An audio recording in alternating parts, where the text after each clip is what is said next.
Alright Amaravati వెళదాం. PMR Chandrasekhar అక్కడ ఉన్నాడు. పోలింగ్ బూత్ వద్ద ఎటువంటి సిచ్యువేషన్ కనబడుతోంది? ఓటర్లు ఓటు హక్కు వినియోగించుకుంటున్నారా? ఈవీఎంలన్నీ ఇక్కడ కరెక్ట్ గా పనిచేస్తున్నాయో అడిగి తెలుసుకుందాం. పీఎంఆర్ చంద్రశేఖర్ ఏ పోలింగ్ బూత్ దగ్గర ఉన్నారు? ప్రస్తుతం అంతా కూడా సజావుగా సాగుతూ ఉందా? ఓటర్ల స్పందన ఏ విధంగా ఉంది?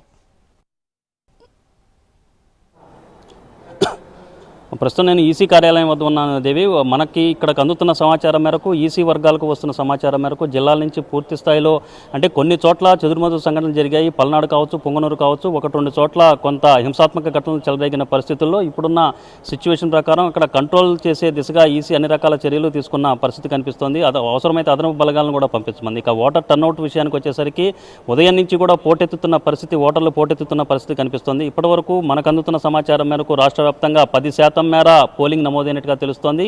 గతంలో ఎన్నడూ లేని విధంగా ఉదయం నుంచి కూడా అంటే పోలింగ్ ప్రారంభం కాక ముందు నుంచి కూడా ఓటర్లు పెద్ద ఎత్తున బారులు తీరిన పరిస్థితి కనిపిస్తోంది. వృద్ధులు కావచ్చు, యువకులు కావచ్చు. ప్రధానంగా గమనించాల్సింది ఏంటంటే ఈసారి యువకులు ఎక్కువగా తొలిసారి ఓటింగ్కి ఎవరైతే ఓటు హక్కును పొందారో వాళ్ళందరూ ఎక్కువగా బారులు తీరిన పరిస్థితి ఉన్నట్టుగా కనిపిస్తోంది. సో మరొక వైపు చూస్తూ ఉంటే రాష్ట్ర వ్యాప్తంగా తొలి 2 గంటల్లోనే 10% నమోదు కావడం చూస్తూ ఉంటే ఇది ఒక విధంగా ఏదైతే ఈసీ అంచనా వేసిందో 83% మేర ఈసారి పోలింగ్ జరుగుతుందని అంచనా వేసింది. దానికి అనుగుణంగానే ఇప్పుడు పోలింగ్ సరళి బట్టి చూస్తామంటే ఈసీ అంచనాలకు మించి పోలింగ్ నమోదవుతుందా అన్న అభిప్రాయం కూడా వ్యక్తమవుతున్న పరిస్థితి కనిపిస్తుంది. తొలి 2 గంటల్లోనే 10% మేర ఓటింగ్ నమోదైంది. ఇక జిల్లాల వారీగా ఓటు శాతాలు కనుక పరిశీలిస్తే గుంటూరు జిల్లాలో అత్యల్పంగా 6.17% మాత్రమే నమోదైతే అత్యధికంగా 12.09% మేర కడప జిల్లాలో పోలింగ్ నమోదైన పరిస్థితి కనిపిస్తుంది. ఇక జిల్లాల వారీగా పోలింగ్కి సంబంధించిన వివరాలు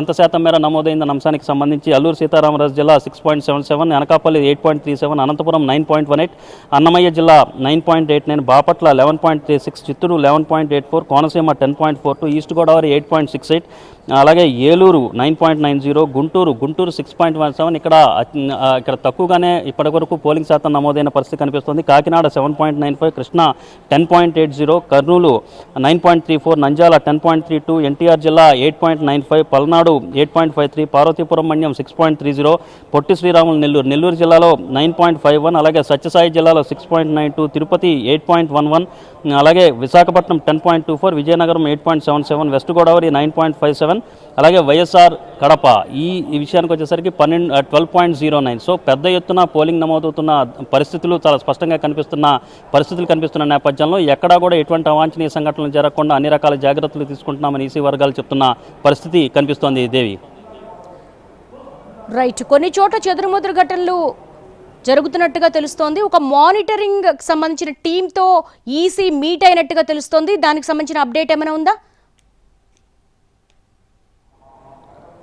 అంటే ఖచ్చితంగా దీనికి సంబంధించి ఈరోజు ఉదయం అంటే పోలింగ్ ప్రారంభం కంటే ముందుగానే పోలింగ్కి సంబంధించిన గొడవలు జరుగుతాయి, హింసాత్మకమైన ఘటనలు చోటు చేసుకుంటాయన్న ముందస్తు జాగ్రత్తతోనే ఈసీ ఉన్నప్పటికీ పల్నాడు వంటి సెన్సిటివ్ ప్రాంతాల్లో ఈ రకమైన ఘటనలు చోటు చేసుకోవడం అనేది ఈసీ కొంత సీరియస్గానే తీసుకుంటున్న పరిస్థితి కనిపిస్తోంది. సో దీనికి సంబంధించి క్షేత్రస్థాయిలో జిల్లా కలెక్టర్ నుంచి అసలు ఏం జరిగిందన్న అంశానికి సంబంధించి జిల్లా కలెక్టర్ నుంచి నివేదిక కోరడంతో పాటుగా జిల్లా ఎస్పీ నుంచి కూడా కొంత వివరణ కోరినట్లుగా మనకు అందుతున్న సమాచారం అనేది తెలుస్తుంది. వాస్తవానికి ఈసారి ఎన్నికలు జీరో వైలెన్స్తోనూ జీరో